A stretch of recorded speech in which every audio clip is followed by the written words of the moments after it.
Granite Creek Copper is a member of the Metallic Group of companies, sharing the business approach of acquiring district-scale brownfields assets at the bottom of the metal cycle and applying a systematic approach to exploration.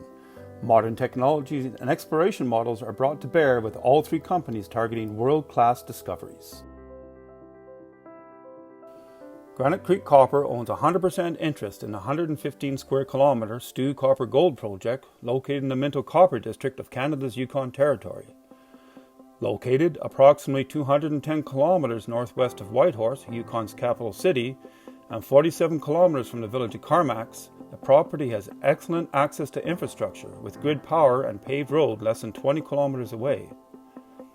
From the project's location in central Yukon, a paved highway leads to a deepwater port at Skagway, Alaska, complete with concentrate loading facilities. The high-grade Minto Copper District is home to the Pembridge Resources Minto Mine to the north and the advanced stage Carmacks project to the south, with Granite Creek Stu project sandwiched between them. The Stu property was acquired in January 2019 from a well-known Yukon prospector and represents the second largest claim holding in the district at 115 square kilometers. After property acquisition, the company worked quickly to advance the property by compiling a large historic database of soil samples, geophysics, trenching, and drilling. Key to this compilation was a treasure trove of data held in a private database that had never been released to the public. Desktop work on this data resulted in the development of 4 multi-kilometer scale targets, including a high-grade A zone with drill intercepts to 3.5% copper and 2.5 grams gold over 13 meters. The company's initial field program in the summer of 2019 confirmed the tenor of the mineralization and laid the groundwork for a 2020 program. Modern geophysical and geochemical techniques represent an opportunity for discovery by providing a more complete data set than acquired by previous operators. In February of 2020, the company was able to add a further piece by acquiring the raw data from a magnetic and radiometric survey that covered over 80% of the property. Initial review of the data has showed a correlation between mineralization and magnetic signature. Areas of high magnetic contrast show a correlation with known anomalies. Processing of data will allow the company to further refine drill targets and de-risk future drilling campaigns. A data sharing agreement signed with our neighbor Copper North allows us to model various attributes, geophysical and geochemical, of a known deposit.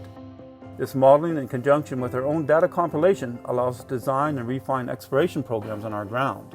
In December 2019, Granite Creek, recognizing the synergies between the preliminary economic assessment stage Carmacks deposit and the company's adjacent Stu project, acquired a 30% ownership in our neighbor Copper North, giving our shareholders exposure to a high-grade copper, gold, silver resource.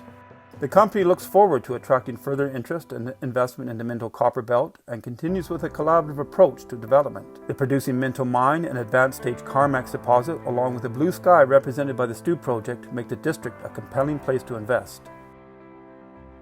If you look at it, the company's actually moved quite rapidly to get to the position that it is today. From our acquisition in the spring of 2019, the follow-up acquisition of a large private database, a signing of a data sharing agreement with Copper North, the quick development of 4 multi-kilometer target areas. We actually completed initial field programs in 2019 as well, and then acquired a 30% interest in our neighbor. So from a consolidation standpoint and a data acquisition and project development, we're ahead of where a lot of companies would be from a standing start. The next steps that the company will undertake include processing and modeling of the recently acquired geophysical data to assist in drill targeting, and modeling of the historic drilling to determine the required steps to publish a 43-101 compliant resource, and evaluating and developing additional targets.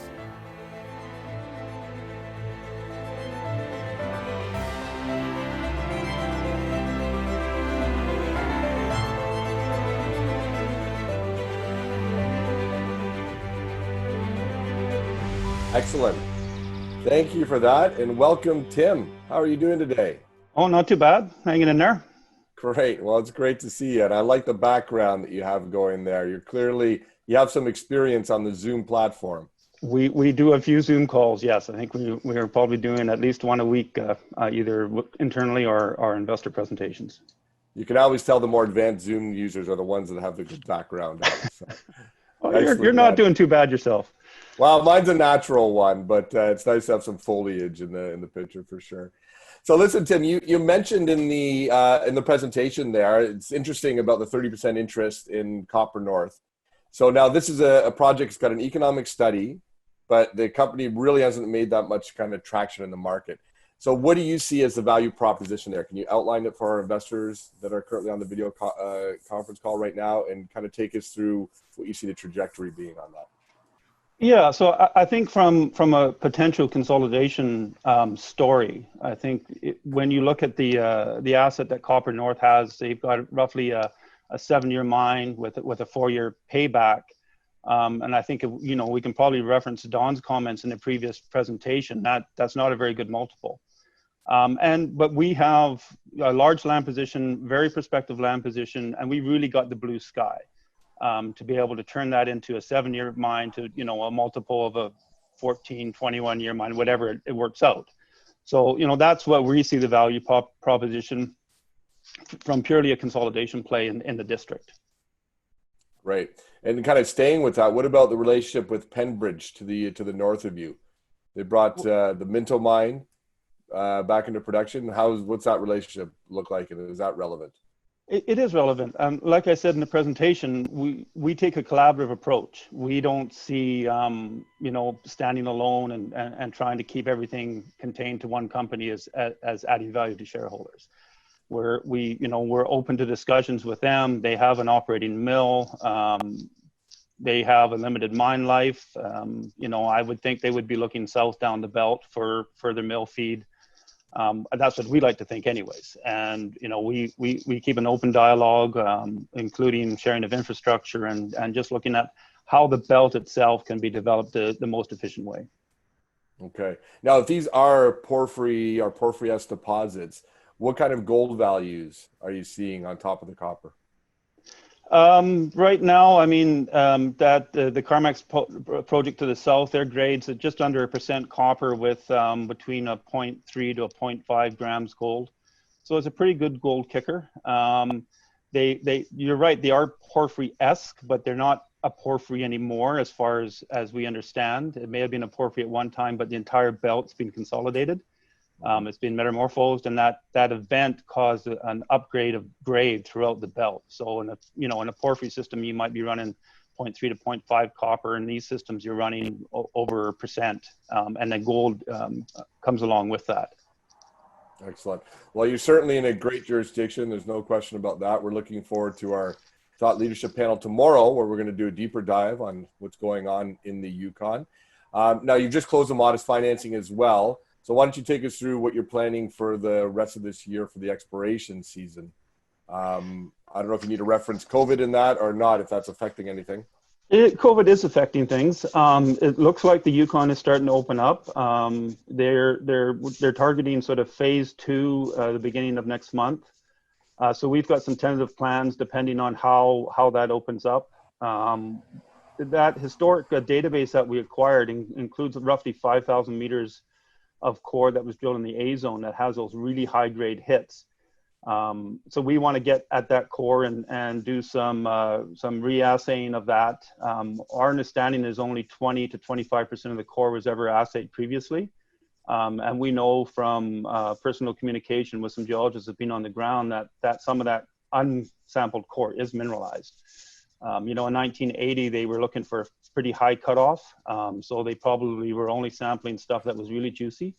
So we want to go back and see what's there, really. It'd be our sort of first time to systematically go through the core and see if there is a resource there. That's the big question in our mind. Okay, excellent. And we're getting some questions coming in. Some more questions coming in. What are Granite Creek's plans for adding to the Carmacks resource to extend mine life? So the add to the Carmacks resource is to find a resource on our own Stu property, right? So primarily, like I said, we're going to look at the A zone where we've got historic drilling, and we're going to use the data that we've acquired, including the airborne magnetic data, to target a drill program. Now, ideally, that drill program would be late this fall. But again, it's dependent on COVID and our being able to get on the ground and develop the targets this summer before we jump to drilling. So I can't say definitively that we would drill this year. It's really depending on access at this point. Great. I have a fun one here that just came in. I mean, it points to the global nature of this conference, from the Yukon all the way to Cote d'Ivoire in West Africa. And this individual says, we do have an interesting greenstone belt for gold in Cote d'Ivoire in West Africa. I hope Granite Creek would be interested in it. You got to admire the moxie, and someone's using the platform to make a bit of a pitch to you. If you are interested, let us know. We can put you in touch with each other. Well, I don't think Granite Creek is, but it's a small industry, and I do know other companies who would be interested in Cote d'Ivoire, and maybe I could pass it on. Very good. Tim, thank you so much for your time. Really enjoyed the presentation. Enjoy the rest of the symposium and have a great rest of the week. Thank you very much.